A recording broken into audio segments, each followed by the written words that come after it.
कैलाश यादव की जब से हत्या हुई है, कई राजनीतिक पार्टियां और कई सामाजिक संगठन लगातार गोलबंद हो रहे हैं। लोगों में काफी जन आक्रोश है और लोग लगातार यही मांग कर रहे हैं कि कैलाश यादव के हत्यारों को जल्द से जल्द पकड़ा जाए। इधर पुलिस भी लगातार नामजद अभियुक्तों के खिलाफ लगातार ताबड़तोड़ छापेमारी कर रही है, लेकिन अभी तक कोई भी अपराधी पुलिस के हत्थे नहीं चढ़ा है। लेकिन इस बात पर भरोसा जताया जा सकता है कि आने वाले समय में कैलाश यादव के हत्यारों को पुलिस पकड़ लेगी। आज समाधान इंडिया ने इंद्रलाल वर्मा से बातचीत की है। आपको बता दें कि इंद्रलाल वर्मा कैलाश यादव के जिस दिन कैलाश यादव की हत्या की गई उस दिन उनके साथ थे और बेंगाबाद थाना से एक ही मोटरसाइकिल पर इंद्रलाल वर्मा और कैलाश यादव मोतीलेदा अपने गांव जा रहे थे। जिस बीच मोतीलेदा के दलित टोला में हमलावरों ने उन पर हमला किया, जिसमें कैलाश यादव की हत्या हो गई और इंद्रलाल वर्मा भी बुरी तरह से जख्मी हो गए थे। उनको भी बेरहमी से मारा गया था, जिसके बाद उनका इलाज अभी अस्पताल में चल रहा है। आज समाधान इंडिया ने इंद्रलाल वर्मा से भी बात की है, साथ ही उनके पुत्र यानी राम कुमार वर्मा जो अभी प्रभारी मुखिया हैं मोतीलेदा के, उनसे भी बात की है। आइए क्या कुछ कहते हैं राम कुमार वर्मा और इंद्रलाल वर्मा, आइए सुनते हैं। तो इस वक्त हमारे साथ कैलाश यादव के साथ में ही थे भाजपा नेता इंद्रलाल वर्मा। आपको बता दें कि राम कुमार वर्मा के पिता हैं जो प्रभारी मुखिया हैं मोतीलेदा के। इंद्रलाल वर्मा जी, क्या आप हमें सुन पा रहे हैं? हाँ, सुन रहे हैं जी। कैसी तबीयत है आपकी, कैसे हैं अभी आप? अभी तो ठीक है जी। इंद्रलाल वर्मा जी, बहुत ही दुखद घटना है। शायद हमें सवाल ना पूछने चाहिए थे, लेकिन इतना बड़ा आपराधिक घटना हुआ है। अगर आप बोल पाएँ तो हमारे दर्शकों को बताने का थोड़ा सा कष्ट करें कि क्या हुआ था, विस्तार से थोड़ा सा हमें अगर बता पाएँ आप तो। हाँ जी। हम लोग बेंगाबाद थाना से लौट रहे थे जी। कैलाश जी गाड़ी चला रहे थे, बुलेट गाड़ी, और हम बैठे हुए थे और वो चमार टोली के पास एकाएक रोक लिया और लोग लाठी डंडा लेके और मारपीट करना शुरू कर दिया। और हम काफी मुझे मारपीट किया, हम गिर गए रोड पर। फिर कैलाश जी को किधर ले गए अगल बगल मुझे पता नहीं चला और बाद में मुझे हॉस्पिटल में पता चला कि कैलाश जी की हत्या हो गई है। अच्छा, इंद्रलाल जी, आप जब बेंगाबाद थाना गए थे तो क्या थाना प्रभारी से आपकी मुलाकात हुई थी उस बेंगाबाद थाना में? बेंगाबाद थाना में मुझे ऑफिसर से मुलाकात हुई थी, बीके सिंह से जी, डीके सिंह से, और बड़ा बाबू कहीं निकले हुए थे और हम लोगों ने आवेदन दिया कि जितेंद्र कुमार वर्मा के साथ मारपीट हुई है, काफी तनावपूर्ण माहौल है, आप थोड़ा सा जाके देखिए, रिक्वेस्ट किए। तो वो लोग क्या कार्रवाई किए मुझे पता नहीं, हम लोग आवेदन देके लौट ही रहे थे। यही हम लोगों की गलती थी कि एक व्यक्ति के साथ मारपीट हुआ है, उसके लिए हम लोग आवेदन देने गए थे। अच्छा, बस। इस घटना में आप कौन लोग हैं जो आप पर हमला करते हैं और कैलाश यादव की भी हत्या हो जाती है? कौन लोग हैं ये? वो तो राजेश राय था, सुखदेव राय था, मुकेश राय था, विक्की राय था। कितने लोग थे? और भी बताया जा रहा है कि और भी कई दर्जनों लोग थे। 20-25 की संख्या में हम देखे, सब इधर उधर घूम रहे थे, छिपे हुए थे, कोई मुंह बांधे हुए थे, काफी लोग थे। अच्छा, तो अचानक से आप पर हमला किया जाता है? हाँ। अच्छा, इंद्रलाल जी, आप हमें ये बताइए कि कई लोग हैं जो बेंगाबाद थाना प्रभारी पर भी एफआईआर करने की बात कर रहे हैं। वैसे बेंगाबाद थाना प्रभारी को निलंबित कर दिया गया है, तो आपको कि आप इस विषय पर आपका क्या कुछ कहना है? थाना प्रभारी की तो लापरवाही रही है। उन्होंने जो उनको सक्रियता दिखाना चाहिए, जो काम करना चाहिए, उन्होंने नहीं किया। बराबर आपराधिक लोगों से साठगांठ रहता था। घटना स्थल पर बताया जा रहा है कि मोबाइल फोन भी मिला था और वहाँ उस मोबाइल में कॉल भी आया है थाना से ही। इस संदर्भ में आपको जानकारी है? मुझे तो नहीं मिली, हमारा भी क्या क्या सामान गिर गया मुझे पता नहीं है, लेकिन हमारे परिवार वाले को जो सबूत मिला है कुछ कुछ वो लोग दिए हैं। हम तो जिंदगी मौत के बीच अभी भी झूल रहे हैं, इतनी अधिक मार पड़ी है कि। जी। अच्छा, हमें आप ये बताइए कि उस दिन जब आप पे हमला किया गया था, क्या लोगों ने गोलियां भी चलाई थी? वैसा भी सुनने में आया कि हवा में गोली भी, क्योंकि आप चश्मदीद गवाह हैं, आप साथ में थे। नहीं, मेरे ऊपर गोली नहीं चलाई गई थी, मैंने गोली देखा भी नहीं, लेकिन सुने हैं अभी कि गोली चली थी, दहशत फैलाया गया था। अच्छा, दहशत फैलाया गया था। अब मेरे साथ एक और लड़का था, वो सुरेंद्र यादव, उन्होंने मुझे बताया कि मेरे ऊपर गोली चलाई, तो हम भाग के किसी तरह, वो बच गया, भाग के निकला वो। अच्छा, आप लोग कितने लोग थे जो जब बेंगाबाद थाना से लौट रहे थे? बेंगाबाद थाना से हम लोग लौट रहे थे तो 10-12 की संख्या में थे, लेकिन जहां पर घटना हुई वहां मात्र 3 थे, हम, कैलाश यादव और सुरेंद्र यादव। अच्छा।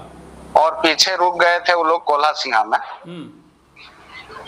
तो यानी वो लोग से आप बात कर सकते हैं, पवन वर्मा जी थे, रितलाल प्रसाद वर्मा जी थे। अच्छा, यानी जब आप लोगों पर हमला किया गया उस समय कैलाश यादव और आप थे साथ में, और एक सुरेंद्र यादव आप बता रहे हैं। सुरेंद्र यादव क्या वहां से हमारे पीछे जी? सुरेंद्र यादव की मोटरसाइकिल हम लोगों के पीछे थी, उन्होंने किसी तरह घुमाने में सफल हो गए और उसी पर पता चला है कि फायरिंग किया। अच्छा, तो वो भागने में सफल हुए, वो सुरेंद्र यादव भाग जी। अच्छा, इंद्रलाल जी, बहुत बड़ी घटना हुई है, क्या कुछ मांग करते हैं प्रशासन से, क्या कुछ कहना चाहते हैं? क्योंकि आप भाजपा के भी नेता हैं, ऐसे में लगातार कई राजनीतिक पार्टियां भी गोलबंद हो रही हैं, सामाजिक संगठन भी गोलबंद हो रहे हैं, और सभी मांग यही कर रहे हैं कि अपराधियों को गिरफ्तार किया जाए। हाँ, मुझे भी सूचना मिल रही है, काफी लोग सहयोग कर रहे हैं। आज भी मेरे आवास पे वर्तमान विधायक सरफराज अहमद जी गए थे, हम धन्यवाद देते हैं तमाम लोगों को। कल सांसद महोदया भी गई थी मेरे आवास में, हम धन्यवाद देते हैं। सारे लोग लगे हुए हैं, पूर्व विधायक भी लगे हुए हैं, और जो भी वर्तमान और निवर्तमान है, सभी लोग सहयोग कर रहे हैं। आपराधिक घटना पर लगाम लगने के लिए हर एक बुद्धिजीवी लोग लगे हुए हैं। मैं भी प्रशासन से मांग करता हूँ विधि संगत कार्रवाई हो और अपराधियों को कड़ी से कड़ी सजा मिले, जो दोषी हैं वो एक भी बचे नहीं, और हम तो चाहेंगे कि निर्दोष लोग ना फंसे। जी जी। इंद्रलाल वर्मा जी, बहुत बहुत शुक्रिया आपका, और ईश्वर से प्रार्थना करते हैं कि आप जल्द स्वस्थ हों, और हमारी भी यही इच्छा है कि आप जल्द से जल्द स्वस्थ हो जाएं, और जितने भी अपराधी हैं उन अपराधियों को पुलिस जल्द से जल्द पकड़े, ये हमारी भी इच्छा है। बहुत बहुत शुक्रिया आपका इंद्रलाल वर्मा जी। आपको धन्यवाद बहुत। तो इस वक्त हमारे साथ मोतीलदा पंचायत के प्रभारी मुखिया राम कुमार वर्मा जी फोन लाइन पर जुड़ गए हैं। राम कुमार जी, क्या आप हमारी आवाज़ को सुन पा रहे हैं? जी, सुन पा रहा हूँ जी। सबसे पहले तो हम ये जानना चाहते हैं कि अभी आपके पिताजी की तबीयत कैसी है, वो कैसे हैं अभी? अभी ठीक है, बहुत इलाज के बाद अभी ठीक है। अभी ठीक हैं। डॉक्टर का क्या कहना है राम कुमार जी? डॉक्टर का कहना है कि रिकवर होने में अभी बहुत समय लग सकता है। जी। राम कुमार जी, बहुत ही निर्मम हत्या कैलाश यादव की भी हुई थी। कैलाश यादव के साथ आपके पिताजी भी उस दिन साथ थे, उनका इलाज चल रहा है। आप इस घटना की खबर आपको कब मिली और क्या जानते हैं, थोड़ा विस्तार से हमारे दर्शकों को बताएं। घटना के समय ही हम लोगों को जानकारी मिली, किसी ने आके बताया कि चमारटोली आंगनबाड़ी के पास आपके पिताजी गिरे हुए हैं, बुलेट गिरा हुआ है और वो चिल्ला रहे हैं, दर्द से करा रहे हैं, वो सहायता मांग रहे हैं। और वहां पर बहुत सारे लोग हैं जिसने हमें कहा कि तुम यहाँ से भागो, नहीं तो तुम भी अपना जान खो बैठोगे।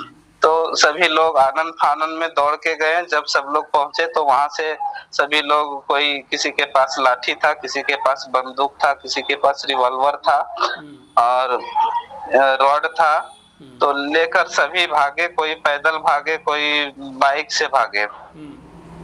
और वहां पर जब देखें कि मेरे पिताजी गिरे पड़े हुए हैं और उनके पिताजी ने कहा कैलाश जी को कहीं पकड़ के कोई ले गए हैं, तो उनकी भी खोज हुई। तो उधर बांस तरफ झाड़ी में वो गिरे हुए थे और काफी बुरी तरह से अधमरे हो चुके थे।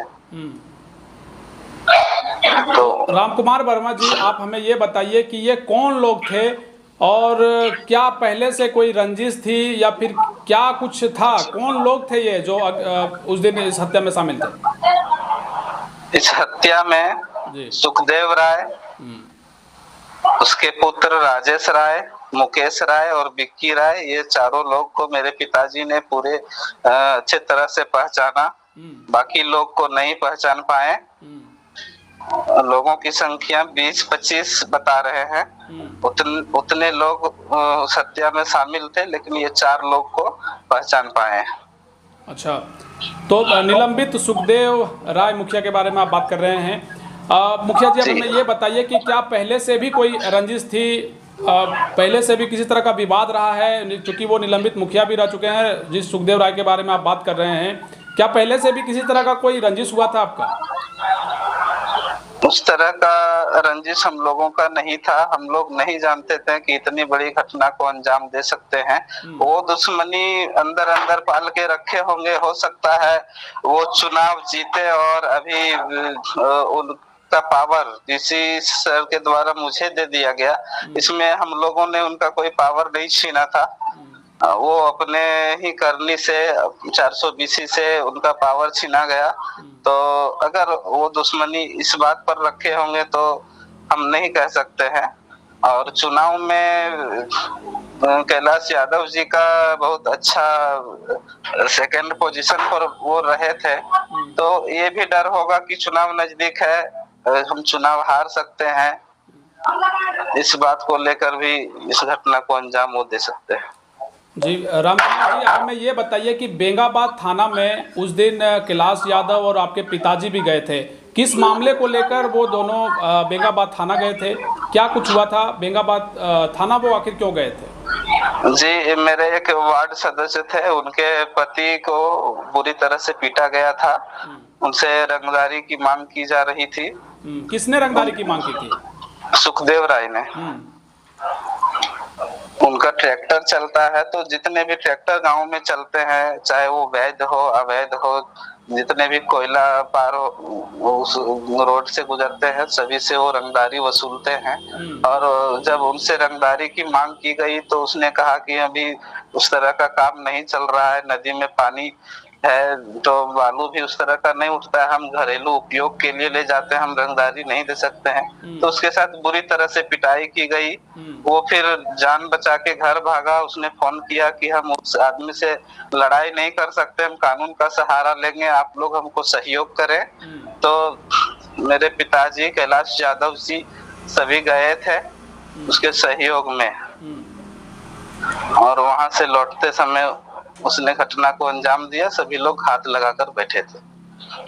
राम कुमार जी, आपके पिताजी जल्द स्वस्थ हो, मेरी ये कामना है। लेकिन कई लोग ये भी आरोप लगा रहे हैं कि इस हत्याकांड में बेंगाबाद थाना प्रभारी की भी मिली भगत है। कई लोग एफआईआर करने की बात कर रहे हैं। बेंगाबाद थाना प्रभारी प्रशांत कुमार, आपको शायद जानकारी भी होगी कि उन्हें निलंबित कर दिया गया है। तो क्या आपको लगता है कि वो भी इस घटना में कर्म में शामिल थे? जरूर।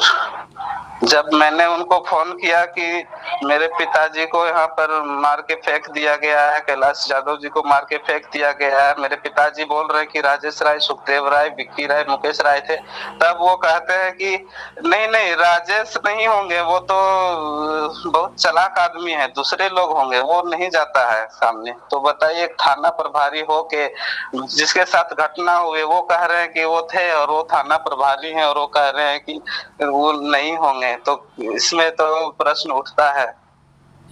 आप ये थाना प्रभारी से आपकी बात हुई थी? आपको ये बताया गया कि नहीं, राजेश राय उस घटनास्थल पर नहीं होंगे? जी जी, थाना प्रभारी ने कहा है। आपको कहा है? जी। अच्छा, तो आप अब क्या मांग करते हैं? ऐसी स्थिति है, निलंबित भी कर दिया गया है, कई लोग कह रहे हैं कि नहीं, निलंबित ही ना सिर्फ बल्कि एफआईआर भी दर्ज की जाए। आप इस विषय पर क्या कहेंगे? जरूर एफआईआर होना चाहिए, और अपराधियों के साथ साथ उस थाना प्रभारी को भी सजा मिलनी चाहिए। अच्छा, एक बात हमें यह भी बताइए कि क्या उस रात जब वो बेंगाबाद थाना से आपके पिताजी और कैलाश यादव आ रहे थे, तो जी कई लोगों का ये भी कहना है कि कॉल जो है सो फोन किया गया कुछ अपराधियों को, जिसका नाम आप बता रहे हैं, उन लोगों को कॉल किया गया था। आपको क्या जी लगता है कि इसमें क्या ऐसा भी हो सकता है कि जी, कॉल किया जब गया, जानकारी दी एक गई है? छोटा मोबाइल गिरा हुआ था घटनास्थल पर, मेरे घर वालों ने उठाया था। तो जब मैंने नंबर को चेक किया तो उसमें थाना के 1-2 नंबर से कॉल आ रहा था बार बार घटना के बाद। अच्छा, वो किसका मोबाइल था? वो उसी के परिवार का किसी का था, हो सकता है राजेश राय का हो, विक्की राय का हो, या सुखदेव राय का यानी वो हो। अपराधियों का ही मोबाइल वहां पर मिला था? जी, और सभी का नंबर सेव था घर वाले का, और जिस नंबर से कॉल आ रहा था किसी में जान लिखा था, किसी में जानू लिखा था, और नंबर को जब मैंने चेक किया तो एक थाना प्रभारी का था और एक थाना के और एसआई का था। अच्छा, तो उसमें क्या कॉल आया था, रिसीव कॉल था उसमें? कॉल आ रहा था, हम लोग रिसीव इसलिए नहीं कर रहे थे कि और देखते हैं किस किस का कॉल आता है इसमें। तो क्या अभी वो फोन अभी क्या किसको दिया गया है? वो मोबाइल प्रशासन के पास पहुंची है? जी, ये प्रशासन को दे दिया गया है। एक पुलिस निरीक्षक थे, उन्होंने कॉल किया कि हम आपके घर आए हैं और मोबाइल हमें दिला दीजिए, तो मैंने दिला दिया था, उनका नंबर मैंने रखा। अच्छा जी, राम कुमार जी, बहुत बहुत शुक्रिया आपका तमाम जानकारी देने के लिए, और आशा करते हैं कि आपके पिताजी जल्द ठीक हो जाएं, और जो भी इस आपराधिक घटना में शामिल हुए हैं, क्योंकि आपके पिताजी के साथी रहे कैलाश यादव अब इस दुनिया में नहीं है, लेकिन उनके गिरफ्तारी की मांग बहुत ही तेज हो रही है, लोग गोलबंद भी हो रहे हैं। और अंतिम आपसे एक संदेश को आप क्या कहना चाहेंगे प्रशासन से, जिला प्रशासन से क्या मांग करेंगे? चूंकि एसआईटी टीम की भी गठन कर दी गई है, एसडीपीओ कुमार गौरव भी लगातार संघर्षरत हैं, और लगातार कई ठिकानों पर जो है राजेश राय के ठिकानों पर, सुखदेव राव के ठिकानों पर छापेमारी भी की जा रही है, यानी पुलिस भी लगातार प्रयास कर रही है कि अपराधियों को पकड़ा जाए। अब क्या कहेंगे आप इस पर? जी, सबसे पहले तो पूज्य कैलाश जी के परिवार को मेरे तरफ से मैं हिम्मत नहीं जुटा पा रहा हूँ, क्योंकि इतनी बड़ी घटना हुई तो मैं किस मुंह से कहूँ। तो भगवान उन्हें सहन शक्ति दे, और मैं जिला प्रशासन से मांग करता हूँ कि अपराधियों की जल्द से जल्द गिरफ्तारी हो, कड़ी से कड़ी सजा मिले, इतनी कड़ी सजा मिले कि उसकी 7 पीढ़ियां याद रखे और कोई भी अपराध करने से उसके पसीने छूटे। और जब भी इनकी गिरफ्तारी हो, ना कोई अपील पर बेल दिया जाए और ना ही किसी पैरवी पर। मैं ये मांग करूंगा जिला प्रशासन से। जी, बहुत बहुत शुक्रिया आपका राम कुमार जी, आशा करते हैं कि आपके पिताजी जल्द स्वस्थ होंगे और अपराधी भी जल्द पकड़े जाएंगे। बहुत बहुत शुक्रिया आपका राम कुमार जी। जी, धन्यवाद विकास जी।